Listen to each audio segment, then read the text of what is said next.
बीडच्या सभेनंतर ओबीसी नेत्यांमध्ये फूट, जुना व्हिडिओ दाखवत भुजबळांचं वडेट्टीवारांवर टीकास्त्र। तर नागपूरच्या सभेनंतर भाजपनं भुजबळांना माझ्या अंगावर सोडलं, वडेट्टीवारांचा पलटवार।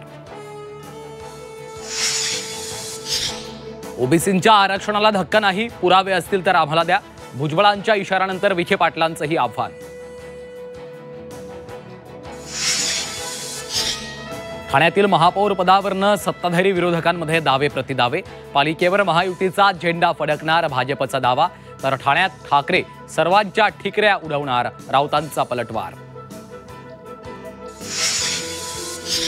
ठाकरेंच्या हिंदुत्वाचा रंग विरत चाललाय, ठाकरे बंधूंच्या संभाव्य युतीवरनं शेलारांची टीका, तर ठाकरेंचा रंग पक्का भाजपलाच भ्रष्टाचाराचा रंग लागलाय, राऊतांचा शेलारांवर प्रतिहल्ला। मुंबईतील नेस्को सेंटरमध्ये उद्या मनसेचा मेळावा, राज ठाकरे करणार पदाधिकाऱ्यांना मार्गदर्शन, उद्धव ठाकरेंसोबतच्या युतीबाबत निर्णय होणार का याकडे लक्ष।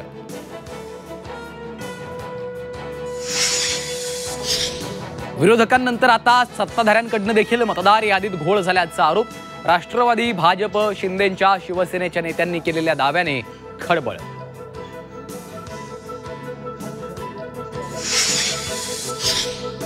शिवसेना आमदार संजय गायकवाडांना 1.5 कोटींची डिफेंडर गाडी भेट, बुलढाण्याचे भाजपचे जिल्हाध्यक्ष विजयराज शिंदेंचा थेट आरोप, संजय गायकवाडांनी मात्र आरोप फेटाळले।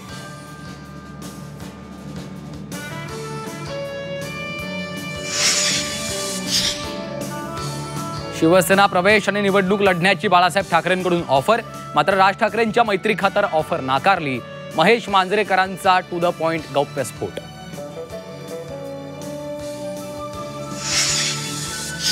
आणि महेश मांजरेकरांना विधान परिषदेवर जाण्याची इच्छा, मंत्रिपद दिल्यास स्वीकारण्याची ही तयारी, टू द पॉइंट मुलाखतीत मांजरेकरांचं मोठं विधान।